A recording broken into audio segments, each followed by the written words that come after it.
Magandang hapon po sa inyo lahat. Ito po si Kuya Mail. Yan na.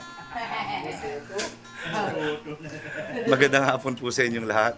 Yan na. Ngayon po, meron tayong kakausapin na isang sikat. At talagang kapita-pitagan. Pinag-uusapan. Ito na siya. Okay, magandang hapon po. Ito po si Kalingap Dan. Yan. Bumati ka muna, Kalingap Dan. Shout out po. Hello kay Kuya Mail. Yan. Pa-promote naman ng channel ko. 2 plus na lang ang kailangan ko. 2.7 para mag 100,000. Uy, grabe. Support at subscribe nyo na po si Kuya Mail sa mga kadanjoy para mag 100,000 subs na po si Kuya Mail. Okay, salamat. Kalingap Dan. Ngayon, pasensya ka na. Natsyempohan kita ngayon. Alam mo namang bihirang-bihira lang kita ma-vlog ng ganito. Ayan. May tanong lang ako. Yan. Sa mga issues na napapakinggan mo ngayon, ano ang masasabi mo? Wala po kong alam sa issue kasi hindi ko po sila pinapansin. Kaya hindi ko po alam. Hindi, regarding doon sa TikTok. Sa TikTok? Oo. Naririnig ko lang kasi sila pero hindi ko talaga alam yung totoong kwento or ano mga nangyayari. Kaya wala pong comment kasi baka magkaroon na naman ng panibagong issue. Oo, kasi hindi, ang ko lang dyan, ang ini-insist nila is masyado yatang daring. Ang alin po? Yung pagti-TikTok ni Joy. Ano naman masasabi mo doon? Yung po ba yung lumang video niya? Parang, yun yung ina-atake ngayon. Nasa beach daw yata. Oo. Ano naman po yan, kanya-kanya naman po kasi ng pananaw yung mga yan,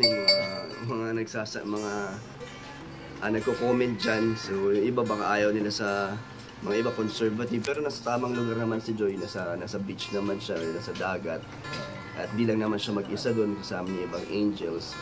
So ano naman, appropriate naman yung yung suot niya, nasa tamang lugar naman. So para sa akin wala namang doon. Wala namang mali. Wala para sa iyo ay hindi namang masama yung ginawa, wala namang dapat kailangan pag-usapan dahil natural lang 'yun sa nangyayari sa ngayon. So ako naman, ang ano ko diyan, ang sagot ko diyan, si Joy ay hindi ipinanganak nung taon na ipinanganak yung mga nambabash. Tama po kayo. Tama ba? Iba na po kasi ang generation ngayon sa panahon dati. Siguro sa mga matatanda, walang gano'n, di ba? Sa mga senior na po ngayon, siguro sa panahon nila, hindi uso yung gano'n. Kasi nung araw, walang gano'n. Nung araw, pagka nag-baiting shoot ka, di ba, meron pang raffle sa puwitan, yung mga bikini nila, di ba? Eh ngayon, syempre, millennial na ngayon. At saka isa pa nga, uulitin ko, hindi sila pinanganak nung taon na kayo ay pinanganak, yung mga nambabash. Ibang-iba na po ang ngayon, ang generation. Millennial. Yan. So ayan po, si Kalingap Dan po ay natatawa lang sa mga nagiging issue. Tapos nagre-rebatan, natatawa ako sa pagre-rebat, di ba? Hindi lang naman si Joy, pati si Beyonce din, di ba? Na ano rin diyan. Naaro din sa issue. Yan nadamay din diyan sa issue, di ba? Yung pagti-TikTok niya, kaya si Kalingap Rab, di ba, nawagan na wag magpara-TikTok kasi nga masyadong na-expose, baka magsawa sa kanila yung tao. Pero sa akin naman, nasabi lang ni Kalingap Rab yun kasi dahil nga pinoprotektahan niya din.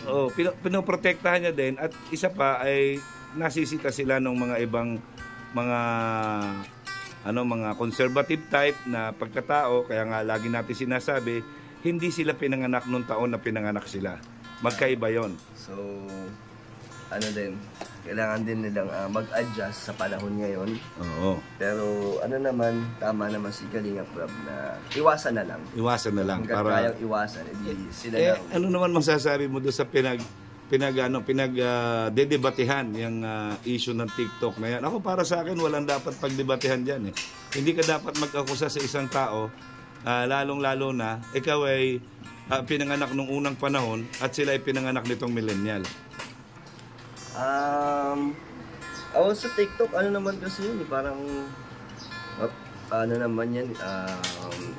sariling naman na ng mga angels yun, sariling na nila. Kasi libangan lang nila. Decision naman nila yun at ano naman, malaya naman nilang gawin yun hanggat ano naman, hindi naman din kasi wala mga kabastusan na pinakita doon. No, at saka sinasabi nila napakalaswa daw dahil halos kita na yung nakabra na lang daw. Pagtingin ko, hindi naman bra yun. Hindi naman bra yun. Two-piece. Outfit yun sa pag nagsuswimming ka. Ibang generation na nga ngayon kaysa yung generation nila noon. Noon, bathing suit lang sila para pang nakapalda. 'Di ba? Ngayon syempre hindi na. At saka isa pa, hindi naman din nakakaya dahil makinis naman ang balat nila, may katawan naman sila, may ipapakita naman sila na pwede nilang ipagmalaki, 'di ba? Ibig sabihin hindi mo dapat sinisita yun lalo na't nandoon sila sa tamang lugar kung ano yung outfit nila. 'Di ba? Tulad niya, nasa beach pagkatapos gusto mo nakakamisyon at nakasaya. 'Di ba? Yun nga yung sabi ng iba. Pero intindihin na lang din natin yung mga matatanda na hindi pa nakaka-adjust sa panahon ngayon, 'di ba? Actually, alam mo, hindi naman yan mga matatanda yung mga ibang bashers. Hindi ba? Mga namumuna lang yan, pinupuna lang para may masira lang sa kalingap. Alam mo yan? Yan yung mga Anti-kalingap. Anti-kalingap or yung mga sobrang na lang siguro nila, inggit na lang siguro nila or siguro hindi sila masaya sa mga buhay nila. Yung alam mo yung nandadamay sila. Para lang meron silang mai-content o may masabi lang, kung ano-ano na lang yung pupunahin. 'Di ba? Kawawa naman yung mga mga angels o yung mga natatapik, diba? Kawawa yung mga bata na tinatapik nila. 'Di ba? Kasi pwede rin yun mag-cause sa kanila ng takot, 'di ba? Parang imbis trauma. Trauma, imbis na feeling nila is malaya nilang gawin yung gusto nila pero parang mapipigilan sila kasi nga takot sila sa mga negative na So, pero tama din naman para muna, pag-isipan muna nila bago nila gawin, bago nila tignan nila kung ano yung magiging resulta, 'di ba, sa mga actions nila. Kaya lesson learned din naman. Pero all in all, anong masasabi mo, tama ba o mali yung ginawa nila? Para sa akin, wala silang maling ginawa at wala naman nila yun, parang privacy na nila yun, ibigay na sa kanila yung tama. Yung ganun, 'di ba? Hindi naman lahat ng gagawin nila papansinin porket na sa social media sila. Lahat na lang babantayan, lahat na lang pupunahin. So dapat may kalayaan pa rin. Meron pa yung isa, yung sinasabi na yung meron akong napanood binubugaw daw. Paano mo nambubuga daw si Kalinga Prab at si Kuya Bal. Sige, paano mong madidepensahan yan? Marami namang katunayan na hindi totoo lahat ng mga sinasabi nila. Kasi kung totoo yun, di nagsalita na yung mga beneficiary. Sa dami ng beneficiary ng Kalingap, ni isa wala naman naging ganong issue. Saka, ito lang ako naman ang sasabihin ko dyan. Baka nakakalimutan nila teleserye yung ginagawa.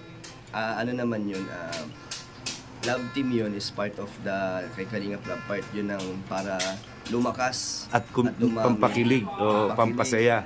At marami doon. At napaka-effective noon sa ayun yung sinasabi nila na binubugaw daw. Syempre serye yan. So, hahanapin mo kung saan yung kiliti ng mga tao. At saka scripted yan. Hindi naman totally scripted, pero naman yun, maintindihan naman ng iba kung ano yung role ng bilang isang love. Exactly. Kasi, kunyari, sasabihin ng direktor, basta kailangan maging sweet kayo. Kayong mga actor, actresses, kayo yung gagawa ng paraan para parang magmukhang sweet. Ang iniisip naman ng iba, nagte-take advantage kayong mga K-boys. Naman yan, lahat naman ng ginagawa namin, may permission muna. May kung pumapayag kami pareho sa gagawin, di ba? So, naman talaga, mutual decisions naman at talagang walang napipilitan sa mga ginagawa ni Kalingap Prab. Lahat yun ay gusto din namin at gusto rin nila. So, at syempre, yung mga magulang ay rin. Ito pa. Muna kami ng permission regarding sa mga magulang. So, wala tayong niloloko or inaapakang mga beneficiary or masyadong tinitake advantage. Ito naman yung sinasabi nila dyan. Kaya lang daw napapapayag yung magulang dahil nasusuhulan daw ng pera. Ay, hindi po. Tsaka bago naman dati magka-love team, talagang beneficiary na yan yung Kalinga Prab. Wala pang love team. Ngayon lang naman nauso yung mga love team nung tuloy-tuloy, malakas. Maraming sponsors at mas maraming sumusuporta. Kaya, ayun, nagtuloy-tuloy, di ba? Kasi nandun yung nakuha ni Kalinga Prab yung kilite ng mga viewers. Kung saan kinikilig yung mga viewers. Kaya, yung tulong na yun, yung mga binibigay ni Kalinga Prab na suporta, hindi naman yun hindi naman yung suwol, part of charity pa rin yun. Kasi charity naman talaga yan. Kasi charity talaga. Yung kinikita niyan, napupunta rin sa kanila at nakakatulong pa sa ibang mga beneficiaries. Sa mga walang viewers o sponsors na pabahay ni Kalinga Prab, doon ginagamit yung malalakas na business sa mga love team. Kasi yun ang hindi naiintindihan ng iba. Masyado kasi silang one-sided lang. Hindi sila masyado one-sided. Yung na tinatawag na inggit sila sa mga ginagawa dahil nakikita nila, nagba-viral. Gusto nila pagka sila gumawa mag-viral din sila. Yun, malaki daw ang kinikita. Sabi ko, kung kumita man yan, napupunta yung yung benefits niya doon sa mga beneficiaries. Sa dami ng mga beneficiary ni Kalinga Prab at ni Kuya Bal, di ba? Kung talagang solid sila supporters, hindi na sila magdududa. Wala silang question. So, yan, di ba? Kumbaga, yung issue na yan, okay yan. Tapos yung kay Joy, okay na rin yan. Di ba? Talagang, sa'yo, wala namang masamang tinapay. So, ito pa yung isang tanong. Kamusta naman kayo ni Joy Diwata? Ayun, kita naman nila sa mga nakikita nila sa social media, talagang masaya si Joyce at masaya din ako sa samahan namin. At nakakatuwa na bumabalik na yung dating ni Joy, magiging kalog, magiging makulit, diba? Pero in a good way. Naman siya, matured pa rin. Hindi naman yung pasaway na nasusobra. Mas masaya si Joy kasama ngayon. Talagang nai-enjoy niya na rin yung kanyang Masaya ka naman ba? Oo naman. Agoy.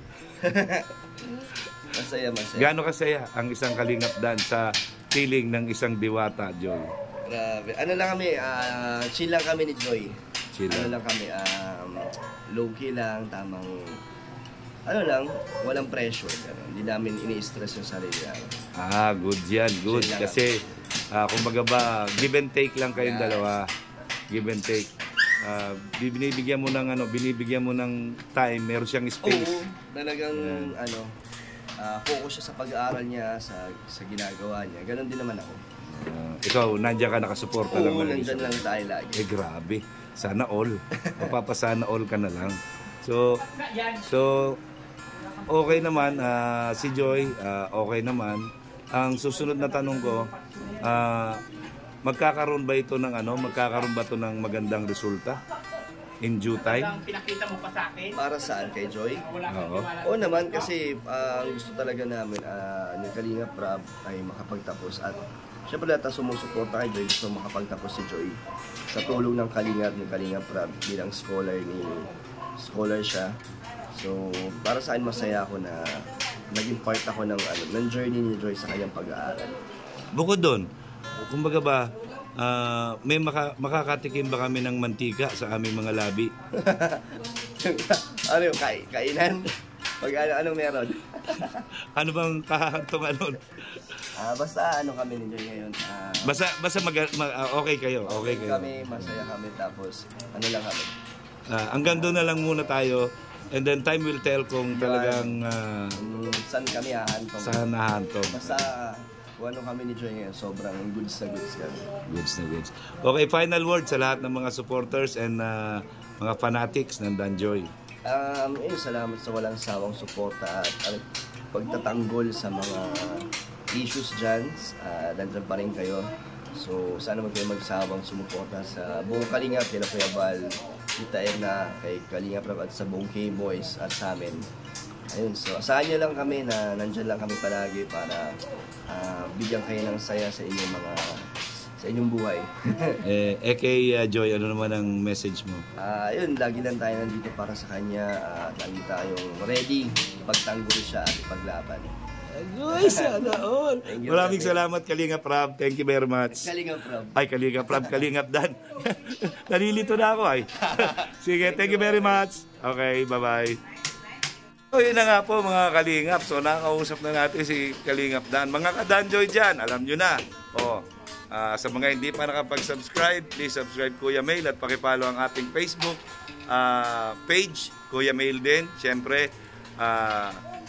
ang Team Kalingap, BSM, Bal Santos Matubag, Ate Edna Vlogs and Kalingap Ram, and of course, si Kalingap Dan. Ayan. So, ayun po, magandang hapon at I love you 3 times a day.